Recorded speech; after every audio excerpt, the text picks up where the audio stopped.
was just a girl. So, nandito tayo ngayon sa Torres Farm!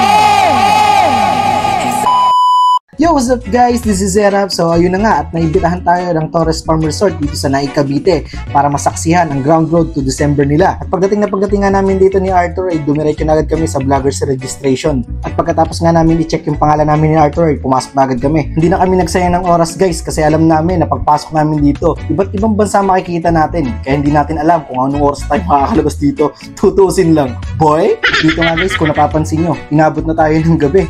Inaantay kasi namin si Arminio Official dito guys kasi nasa kanya yung mic con. Wala kami magamit ni Arthur. So tutusin lang. Arma na yun, kanina pa. Kailangan natin yung mic. Ang ingay nga dito. Ayan pala si Arman no. Hayop ka talaga. Kanina ka pa hinahanap. Kanina na ako kahanap sa inyo. Galing pa ako Italy. Ko kayo dito sa sa sarili kong castle. So yan. Akin yan. Ano? Hindi mo nakikita yan no? Man, ano masasabi mo sa mga taong pumunta dito sa Torres Farm? Grabe, sobrang dami, no? Kaya, sobrang saya talaga. Ang pamilya. Masasabi mo? Ang saya. So, ayun nga guys, nandito na tayo ngayon sa Station of the Cross. Ayan guys, kung napapansin nyo. Taas na to guys. Ayan, oh. Ayan, grabe. Tingnan nyo naman. Oh. Ayan, oh.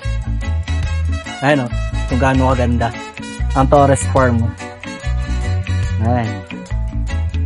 So yun guys, nakita natin dito si Captain Nose. Tatanungin lang natin siya saglit. JC, ano masasabi mo sa mga taong pumunta dito ngayon sa Torres Farm? Happy sila kasi nakita sila ng snow, pero MM lang naman yun. Kasi puro bula lang naman eh. Puro bula lang naman. Grabe dito guys sa Torres Farm oh. Ang kapal lang pag dito mismo sa may gingerbread house. Ayan guys, kung napapansin nyo oh. Ayan oh. Ang pogi. Uy, ano yan? Boys nga, pwede naman. Pupunta tayo dyan sa snow para ma-experience natin kung anong pakiramdam ng inuulan ng snow. So, ayun, tara. Try natin, guys. Actually, guys, hindi naman talaga siya snow. Ano talaga siya, dito, bubbles. Pero syempre, dahil nga yung ambience ay ganito, mukha na rin talaga siyang snow. Mukhang uwi tayo guys sa may sabon. Tutusin lang. Kaya ano masasabi niyo sa experience niyo sa Face Snow ng Torres Farm? Super saya! Like, ang ganda niya sobra! Opo. Ligon-ligo sa sabon mo. Trivia muna tayo guys. Alam niyo ba sa Chinese history na ang Great Wall of China ang isa sa pinakamahabang ginawa ng mga Chinese nung World War? Oo naman. Doon lang kanina, nabas ako. Ibang klase talaga ang Torres Farm guys. Wala na kayong hahanapin pa. Hindi lang mga mata nyo mabubusog sa dami ng mga attraction dito. At syempre, pagdating sa kainan, hindi magpapahuli ang kanilang food bazaar.